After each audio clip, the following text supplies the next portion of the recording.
Okay, so the slides are also visible, no? Yes, sir. Okay, thank you.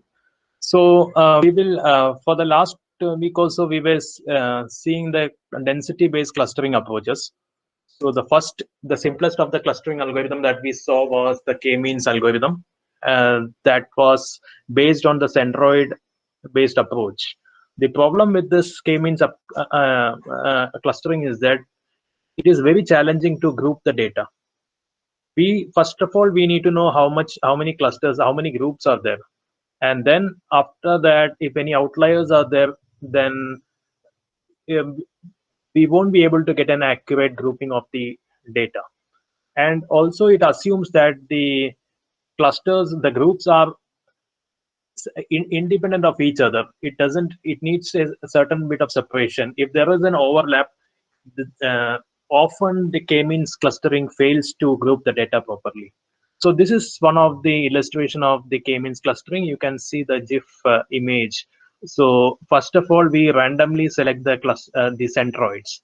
We randomly select the centroid, and then we calculate the distance to the centroid from various data points, assign the data points to those clusters, and then group the data. So this iteration will continue until for two or three successive iterations we get the same the centroid and the group. So that is how it continues. It is quite fast, however it lacks consistency. So that is the drawback of k-means clustering. So in order to see why we need uh, the density based approach, we will see further data. So you can see in this slide. So this is a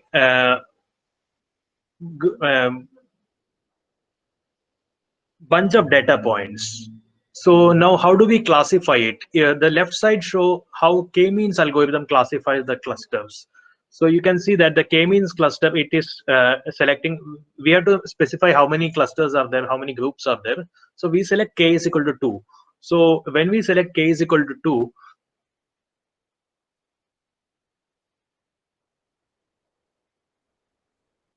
we will be assigning a centroid here. Randomly, we will be assigning a centroid here. And then the groups will be allocated. And then finally, the groups are formed like this. So it is dividing the data into two groups. The left side is showing one group and right side is showing another group. But this doesn't accurately describe the data. So on the right side, you can see the DB-scan algorithm, which is a powerful algorithm when the data points are densely packed together and form a group. So there's another example you can see here. This is another data set where the k-means top left classifies the data into four groups, and then the top right is the hierarchical clustering. The bottom left is the data set, actual data set, and the last one is the DB-scan clustering. So now we will see how the DB-scan clustering is performed.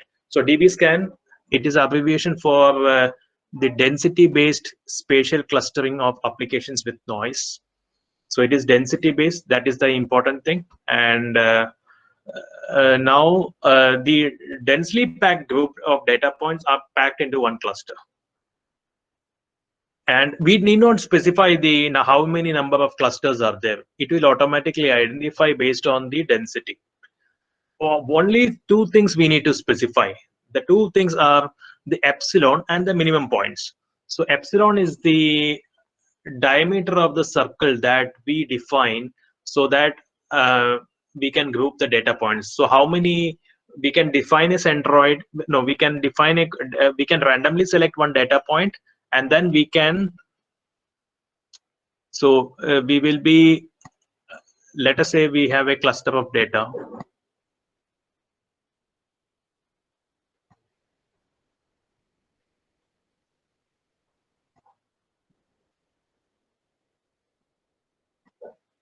So we will select one random this random node. Then we will define a circle with a radius epsilon. And then we can see, let us say the minimum number of points in that group is 3. So this will form a cluster. So this will be forming a group.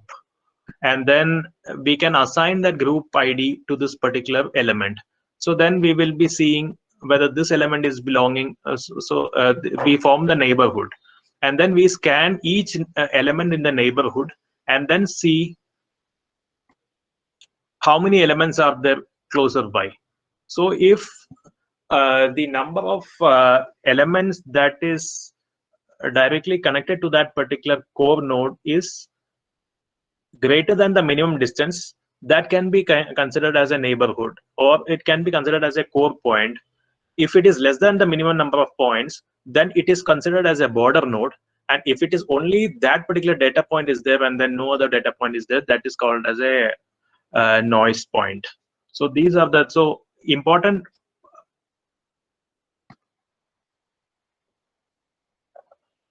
So important points for the DB clustering, the DB scan clustering are two. One is the epsilon. We have to define an epsilon, and then we have to define the minimum points inside the cluster. So it is robust to outliers. Why? Because we will be categorizing that as a noise. So outliers will be isolated data points, so that they won't be able to find the groupings, and that is called as an outlier. So now, okay, I created this for a workspace, but anyway, I will move ahead. I will show. So maybe I will show it in this diagram itself. So left side shows this data points. This is my data point. So first, what I will do is that I will select one random data point. So this is this is my core node, and then I will define a epsilon. I will be defining. So epsilon defines my group will be depending on my epsilon. If we have epsilon value little bit larger, then the number of clusters will be lesser. But if my epsilon size is lesser, then my larger the number of clusters. So we will be drawing a. If you are not understanding, please stop me. Please ask me questions. So we will be drawing a. We'll be finding how many elements are there which are near to me. So this is my epsilon.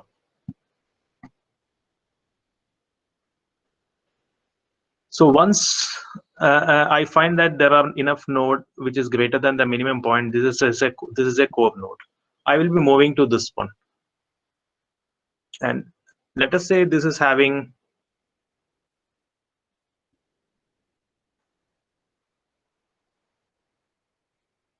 This is also having minimum number of node satisfied. Let me say that my minimum number of nodes is minimum points is 3. So this also satisfied. So this is a core point. No.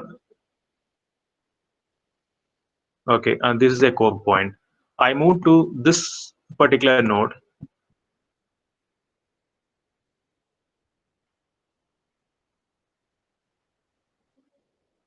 Draw a circle with epsilon radius. So I will see that there are 3 nodes. So this is again a core node. This is defined as a core node. But if I come to this point, this has only.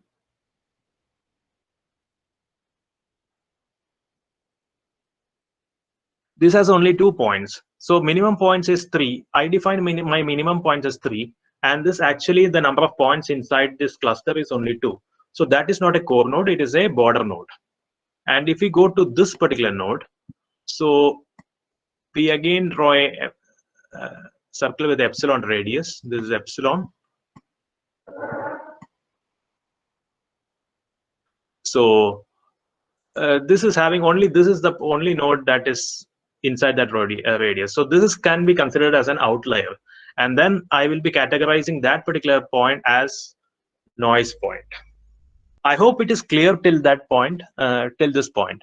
So we classified the, given a data, we classify the data points as core node, core point, border point, or the noise point.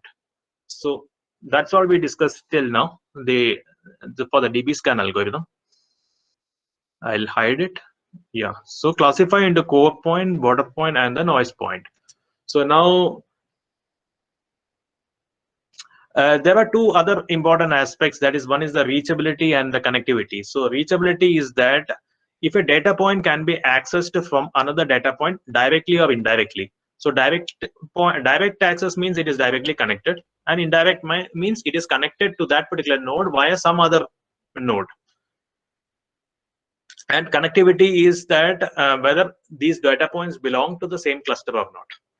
So let us divide that connectivity and reachability into three different categories. One is that directly density reachable. So what is directly density reachable? So we are having that epsilon radius.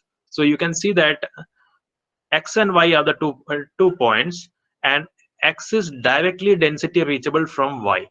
Why? Because it is within the it is having a distance less than epsilon, so that is directly density reachable. And the second point is density reachable. So what is density reachable? You can see here y and x. So the point x is density reachable from y with respect to the parameters epsilon and minimum point. So these are the two key parameters for the dB scan. And but x is reachable to y, x is density reachable to y via the chain of points p2 and p3. So by if we define it properly, if there is a chain of points p1, p2, p3, etc. to pn, and p1 is equal to x and pn is equal to y, the first point is x and the last point is y, and such that pi plus 1 is directly density reachable from pi. So directly density reachable. So directly density reachable is direct connection, and then density reachable is indirect connection via the chain points. And the last one is density connected. That is, we can see this again. There are 2 points, x and y, and x and y are density connected if there exists a point O which is density reachable from y and density reachable from x with respect to the parameters epsilon and minimum points. So these are the three: connectivity and the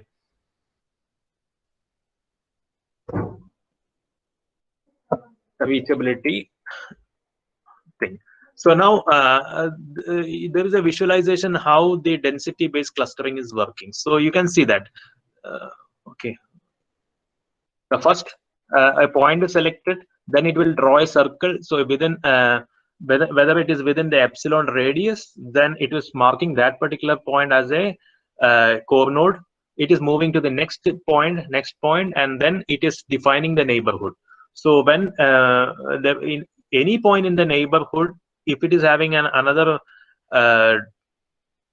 few points within the epsilon radius, we will be going to that particular node, checking its neighborhood, and if its neighborhood is also is greater than minimum points, then we will be adding that neighbor to this neighbor, and then the neighbor is expanding. So first is forming the neighborhood, and then second is expanding the neighborhood. So that is how this dB scan clustering works. So once we traverse to the next data, so this outer density circle is formed, and then once this point is completed, we move on to this particular point, and here it will see the circle is there.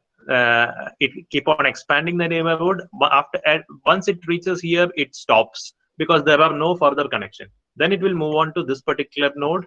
It will try to form a density map and then form a group. Likewise, it will do it for this one. So there are total 4 groups formed. So now, before going to the Gaussian mixture model, we will look at a demo actually.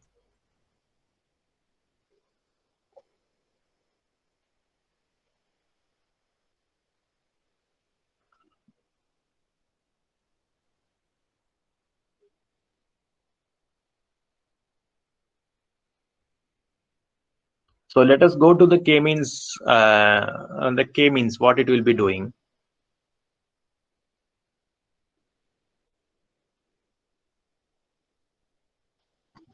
So it's a centroid-based approach. You can see that the same data set. The black dot is the centroid. It is getting moved. It is the centroids and the data points are keep on updating. and it will continue for some iterations until two successive iterations are stable enough that the data points and the centroids are matching and that are same. So it will stop. So now it stops. So now you can see the groups that is being formed.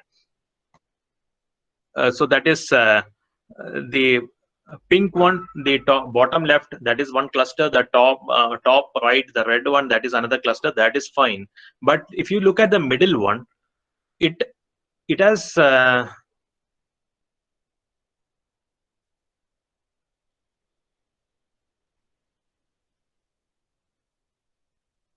okay, so the blue and the light blue one, so the dark blue and the light blue one, it has divided the data, it has divided that group into a vertical line.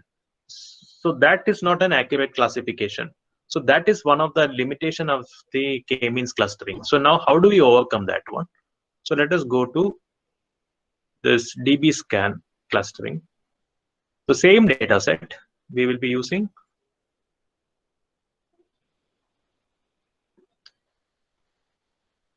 So the top left is the actual data. The here is how the black dots is black circle is that, and because we haven't identified the group yet. If it is a noise point, the color of the black dot will not change, and then so that here the cluster is formed. You can see the cluster. So the top right is okay. Once it is finished, it is the top right is showing the actual cluster. So now you can see that the top right, it is the a red cluster. The bottom left is the blue cluster, and then the middle clusters are divided based on the density. So this looks much more proper clustering. So one is yellow and another is green, and then there is, it has identified another group that is pink because there was a depending on the epsilon radius, it lost there was the connectivity was not there between the core points, so it had to form a fifth group. That is how the density based clustering is working. So any doubts till this point? Okay, then if no doubts, then I will move on to the Gaussian mixture model.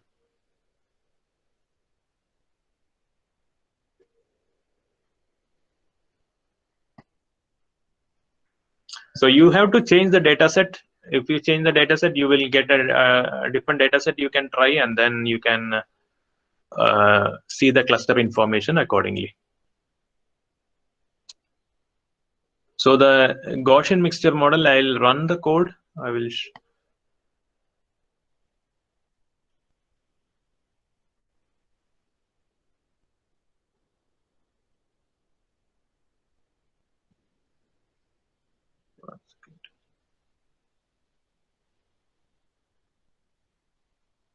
So here there is two clusters. So it is a one-dimensional Gaussian, and so it is representing the 1D Gaussian. The PDF is being represented. So there are two groups of data.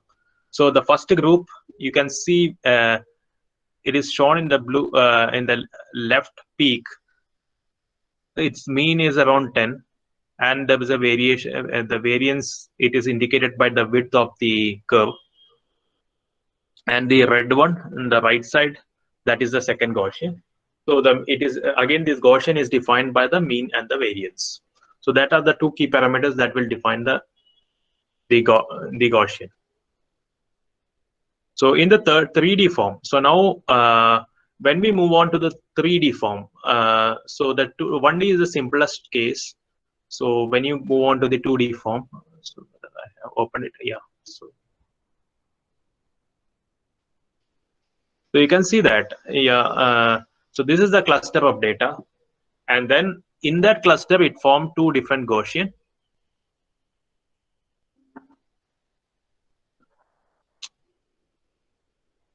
So the bottom one and the top right one. So the two different Gaussian is formed. So now let us go back to the slides.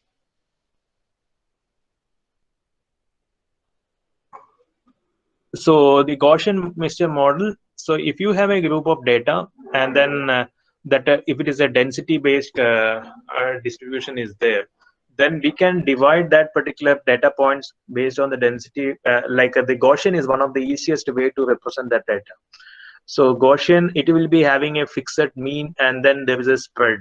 So the more the data is closer to the mean, so it is tightly packed, and when it is moving farther away, the strength of the connection is slower. So here we have three different Gaussians that is indicated. So the four different Gaussians, it is indicated by various colors. So that defining how the equation that defines the probability distribution function of a Gaussian is given by f of x given mu and sigma square. So the mu is the parameter that defines the average of that particular data points. That is the mean of the data points, and the sigma square, that is the variance, how far the data points are from the, how close are the other data points from this particular group. So that is indicated by the variance of the data, the standard deviation. Standard deviation is the root of variance. So it is given by 1 by under root 2 pi sigma square into e to the power minus x minus mu the whole square divided by 2 sigma square. So this is a simple formula, and that describes the one-dimensional Gaussian, and mu is the mean and sigma square is the variance. Now, when we move on to the other dimensions, the equation becomes slightly complicated. So this is the two variable Gaussian. So it is visualized like a hill. So the red color, it is showing that the high density, that is the mean. That is the mean. And then as you move away from that particular location, the color changes. That indicates the decreasing strength and then the variability. So now you see that formula here, f of x given mu sigma square is defined by 1 by root 2 pi sigma square e to the power minus x minus mu the whole square by 2 sigma square. Now here the mu and sigma square is replaced by the mu is kept as it is, and then sigma square. So you here the variance parameter is defined by, as you move on move on to higher dimension, the variance parameter is defined by the covariance matrix. So that for a two variable Gaussian, it is defined by a 2 cross 2 covariance matrix. So that is the sigma variable here.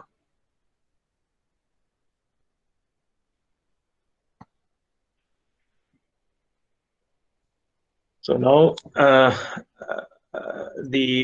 if you increase it into another d dimension, so then the covariance matrix will be a d cross d covariance matrix. And now from the mixture of this data set, let us say that there are d features. If there are d features, then we would be having a mix, and we have a mixture of k Gaussian distributions. So then this variable k is equivalent to the number of clusters, which has its own mean and a variance, its own mean vector and a variance matrix. So, but the important question is how do we calculate the mean and the variance for these Gaussians attached? For each of these k Gaussians, how do we calculate the mean and variance? For this, you have a method called expectation maximization. So what is expectation maximization? It is a statistical algorithm. I hope there are no doubts till this point. If you have any doubts, please feel free to ask me. So now expectation maximization is statistical algorithm. So now why it is used? It is used to find the right model parameters. So in this case, our model parameters are mu and the variance, or mu on the mu vector and the covariance matrix. So now how do we achieve that? So what we have to find, that we know right now, why we are using it, what we want to find, and then how do we achieve that?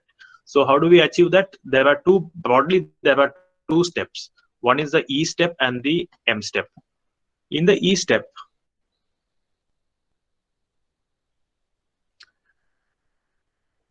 the what E step is used to estimate the or guess the values of the missing variables. So that is the first step.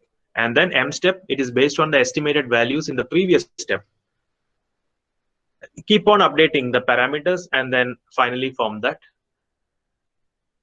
Finally optimize the parameters. So now we will see it like the first assign k number of clusters. So here we have to assign k number of clusters, and then for this k Gaussian distribution, there are k Gaussian distribution now. So whenever there is a Gaussian distribution, there is a mean and a covariance.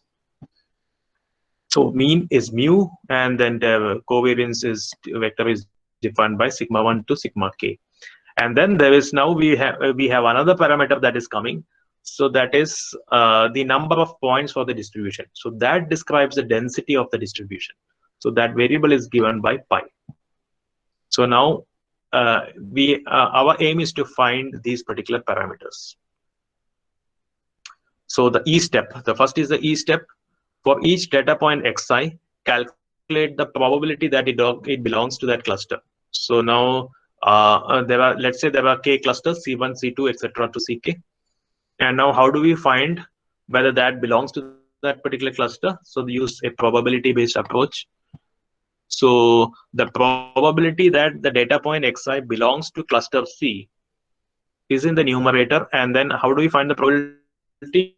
You just divide it by the sum of probabilities that the xi belongs to either of the clusters, any of the clusters. C1 cluster belongs to cluster C1 plus the probability that it belongs to C2, etc., the probability that it belongs to Ck. So that will give the probability that xi belongs to cluster C. So now that in the class we saw that how do we achieve that for the particular Gaussian? It is, since it is defined by the exponential, the PDF is defined by exponential, and in order to reduce the complexity, we used a log likelihood function, so that the multiplication is reduced to mere addition. So now once the E step is over, so in E step what we did is we found the probability that the data belong to that particular cluster. And once that is done, next is the M step. The M step can be divided into two. The first we will find the density. So the number of points belong to that cluster. So that there are total number of points in, and then there are certain number of points, the number of points belonging to the cluster C. So number of points belonging to the assigned to cluster C divided by total number of points will give you pi. So we have pi, mu, and epsilon, these sigma values right now. And then we move on to the second step. That is the mean and the covariance vector are updated based on the values assigned to the distribution in proportion with the probability values of that for the data point. So this probability is an important parameter here, because we saw that in the earlier clustering algorithms like that, the data either belongs to this cluster or that cluster. There was no concept of probability, but here it is one data point is more likely to belong to group 1 and less likely to belong to group 2. So that we can define 70% chances, 70% it belongs to cluster 1 and 30% it belongs to cluster 2. So we can define a probabilistic mapping between the clusters. So the mu and d, so mu is the summation of RIC. RIC is the probability, and multiplied by probability of that particular data point belonging to a cluster, that is RIC belonging to cluster C, multiplied by the xi, and then divided by the number of points assigned to that particular cluster. So that will give mu. And then similarly, the covariance can be found. That is the probability that data point I belong to the cluster. Summation of there is a summation, and then inside the xi minus mu c, the transpose into so xi minus mu the whole square, that was there in the 1D, but here when we have a multi-dimensional data, we it typically forms in a matrix form. So we can, it is easy to represent in a matrix form the multi-dimensional data, and x minus mu transpose into x minus mu. So that will give the, and multiply by RIC, the probability, summation of the whole thing, and divided by the number of points in the cluster. That will give you the covariance. And this process is repeated in order to maximize the process is repeated in order to maximize the log likelihood function. So these are the references which I took it. So because you can also go to that links, that is easy to understand.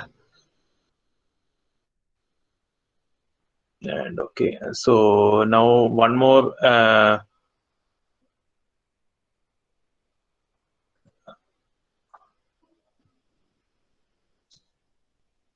so you can either code in MATLAB or Python, whichever you are comfortable with, because many of you who are coming from computer science background might be comfortable in Python.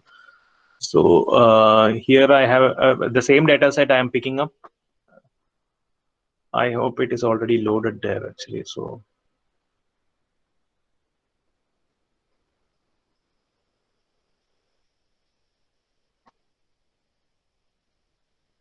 then first, so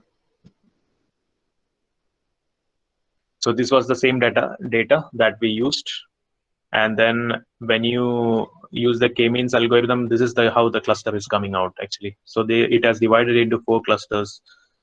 This the top one, this is the blue one, and the black one, and then the green one. So every time you run a k-means clustering, it need not give you the same 4 groups in this kind of data. And then whereas when you now let us come to that Gaussian mixture model implementation. So you can see that it is based on the Gaussian mixture model is based on the mean and the variance. So how much similarity is with respect to the data, so that the density based clustering approach gives an advantage over the centroid based clustering approach in this kind of data. So you can see that the 4 groups properly identifies the data points and the groups. Yeah, so that's all from my part with respect to these clustering algorithms. If you have any doubts, then you can let me know.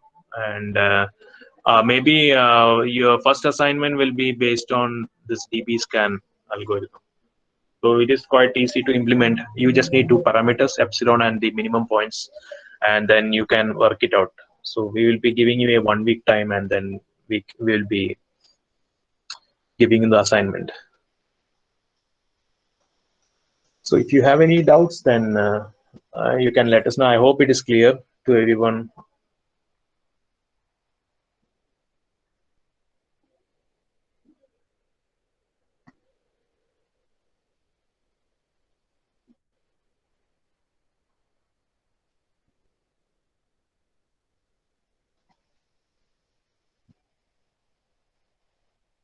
Okay, so then we can end this class here, and then we can meet again on Monday.